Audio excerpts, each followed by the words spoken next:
Pradely-Saumon. Pradely-Saumon. La station des bons plans. La station des bons plans.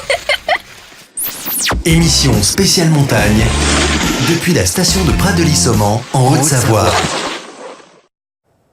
Bonjour, émission à la montagne sur Radio Sensation depuis la station de Pradely-Saumon en Haute-Savoie. Je suis avec Melvin de Radio Sensation également. Bonjour Romain, bonjour à tous. Et sur notre plateau, Xavier Roseren, député La République En Marche de la 6e circonscription de Haute-Savoie depuis 2017. Natif de la vallée de Chamonix, auparavant commerçant puis maire des Ouches. C'est bien ça? Oui, bonjour. Pas. Bonjour. Quelles sont les missions d'un député? Alors, la mission de député, elle est double. D'abord, c'est contrôler le gouvernement et voter les lois. C'est une mission qui est une mission nationale, mais avec une élection qui est locale, parce que la 6e circonscription de la Haute-Savoie, ça part de la vallée de Chamonix, Pays du Mont-Blanc, Cluses, et puis après, les stations, dont Pradely-Saumon. Combien de temps passez-vous sur Paris pour votre poste de parlementaire? C'est assez variable.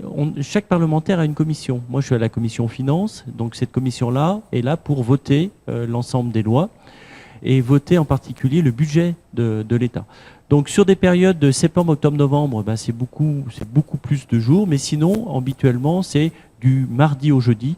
Nous sommes à Paris pour l'ensemble des commissions et participer aux travaux de l'Assemblée nationale. Justement, vous êtes, je pense, fréquemment sur Paris. Est-ce que la montagne, vous manque ? Vous savez, quand vous êtes né à Chamonix et que vous avez un cœur savoyard, ça vous manque toujours la montagne. Et on se fait toujours un plaisir, même si le week-end, le député a des inaugurations et quelques obligations. On trouve toujours un petit moment pour retrouver la montagne parce que je crois que c'est dans nos gènes. Quelles études aviez-vous fait avant d'être député ? Alors j'ai fait un bac scientifique et puis après, ne sachant pas trop quoi faire, j'ai fait un DOG-Math, c'est des mathématiques appliquées aux sciences sociales. Et j'ai terminé par une maîtrise en ingénierie commerciale. Et du coup, mon premier métier, c'était commerçant en informatique. Et avant de faire de la politique, vous étiez commerçant dans la vallée de Chamonix. Pourquoi cette transition ? C'est tout simple. J'étais commerçant et je m'intéressais de près à l'office du tourisme pour mettre en valeur du coup les stations. Et c'est vrai que l'office du tourisme, c'est le cœur économique de la station. Et pour rentrer à l'office du tourisme, naturellement, on dit faut passer par la mairie. Et c'est pour ça que j'ai rejoint une équipe en 2002 en tant qu'adjoint au tourisme. Et puis j'ai fait 2 mandats d'adjoint. Et puis après, j'ai été maire en 2014.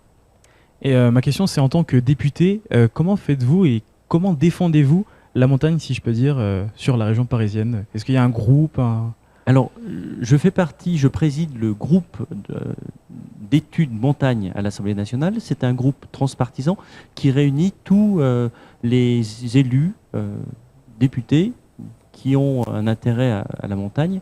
Donc c'est là que se passe beaucoup de choses, parce que vous serez étonné, mais vu de Paris, la montagne, des fois, c'est pas grand-chose.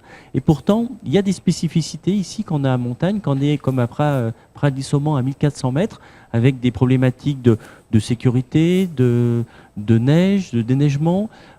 Ce sont des stations qui sont capables de recevoir jusqu'à 16 000 lits touristiques et à l'année, quasiment 3 000 personnes. C'est pour ça qu'on doit faire des investissements pour ces 16 000 personnes et avec, par exemple, des habitants qui sont que 3 000. Donc ça fait des coûts supplémentaires. Et c'est tout ça qu'il faut défendre à Paris, parce que ces spécificités, quand on vit à la montagne, les lois ne peuvent pas être les mêmes quand vous êtes dans une grande ville ou quand vous êtes à la montagne. Et c'est bien le rôle de ces députés montagnards et du groupe d'études montagne. Et ce groupe d'études montagne, par exemple, un député qui ne vient pas de ces régions ne peut pas intégrer ce groupe d'études ? Si, les groupes d'études, ils sont très nombreux. N'importe qui, par un intérêt ou une sensibilité, il n'y a pas de règle pour être dans le groupe d'études montagne. Et on a bien sûr des montagnards parce qu'ils veulent défendre leur territoire, mais on a aussi des amoureux de la montagne. On a quand même beaucoup de Français qui aujourd'hui se font un plaisir d'aller à la montagne en été et en hiver. Et selon vous, est-il plus facile de défendre la montagne ou la mer ? Je sais pas, parce que vraiment, moi j'ai une vraie spécialité montagne, mais je pense qu'on a des problématiques communes sur le tourisme et sur la fréquentation, qui est très importante sur des périodes touristiques, et puis qui est beaucoup plus faible, et on a cette saisonnalité qu'il faut aussi gérer. Alors, comment défendez-vous vos racines, la montagne, au sein de l'Assemblée nationale, de par ce groupe d'études, mais aussi, je sais pas, en séance plénière ? À chaque fois qu'on a une loi, on regarde si on a un impact sur nos territoires de montagne, et c'est le cas souvent, hein, que ce soit le vote du budget, mais aussi sur l'ensemble des lois, dont la dernière loi qui était engagement et proximité. C'est une loi qui a été faite pour les élus locaux, pour renforcer le poids et les pouvoirs du maire dans les petites communes. Et dans nos communes de montagne, qui sont souvent des petites communes, cette loi engagement et proximité, elle a vraiment été très appréciée, parce qu'elle va permettre aux maires d'avoir un petit peu plus de pouvoir, et puis de favoriser les élus. Ça veut dire l'objectif, c'est de dire venez faire un conseil municipal pendant un mandat, puis après vous retournez à la vie normale, mais essayez de vous engager. On essaie d'apporter des facilités pour que les gens s'engagent.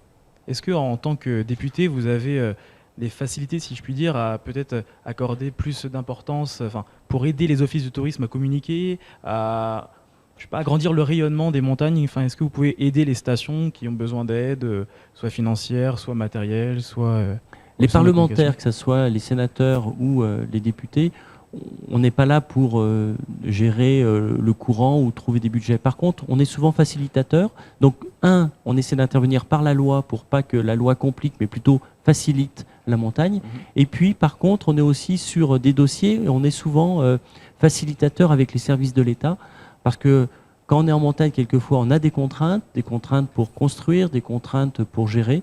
Et donc, le rôle du député, c'est bien d'être facilitateur et de mettre les gens autour de la table pour résoudre les problèmes quand il y en a.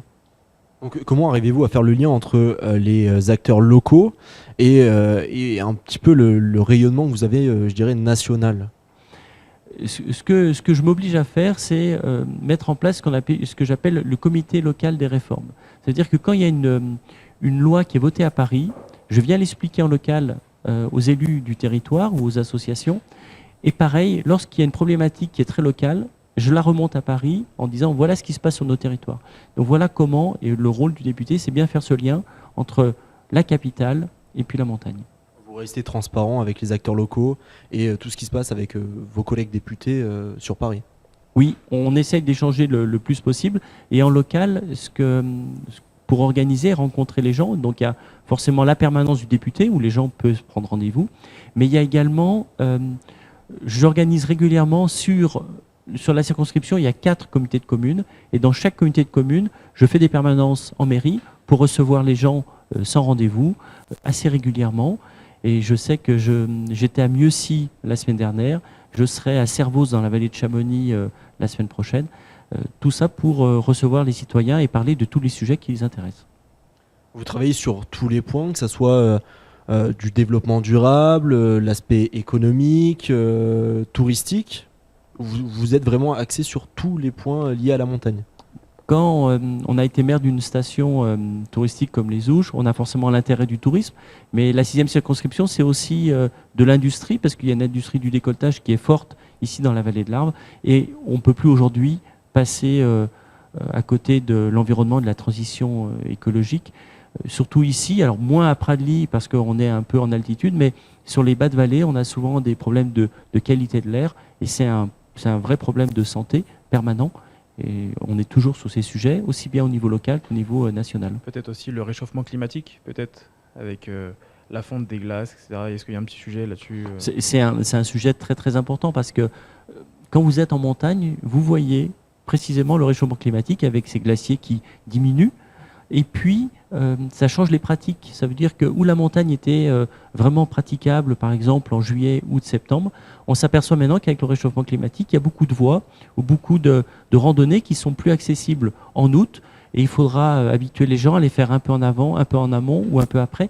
Mais il y a certaines voies qui peuvent plus se faire parce que le réchauffement climatique provoque des éboulements ou des transformations. On doit en tenir compte. Il faut du coup évoluer avec. Alors vous représentez une très très belle région. Est-ce que vous trouvez encore le temps de skier? Je skie pas beaucoup et pourtant j'adore ça, mais je m'oblige au moins à faire 5-6 sorties de ski. Et quelquefois, je profite d'une inauguration d'un télésiège pour skier 1 heure ou 2 avant. J'aime beaucoup le ski, mais je préfère la montagne aussi en été, parce qu'en été, j'aime beaucoup la balade. Et puis, je pratique un petit peu la course de trail, mais de façon très modeste. Et j'aime bien tous les ans, à la fin de l'année d'août, où il y a l'Ultra Trail du Mont Blanc, mais aussi plein d'autres courses ici. Et j'aime bien participer à une petite course, simplement pour me garder en forme.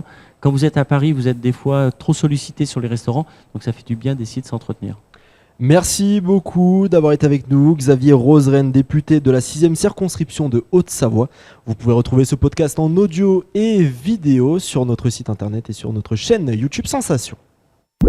Sensation Alpes. La radio de Pradely-Lissomand.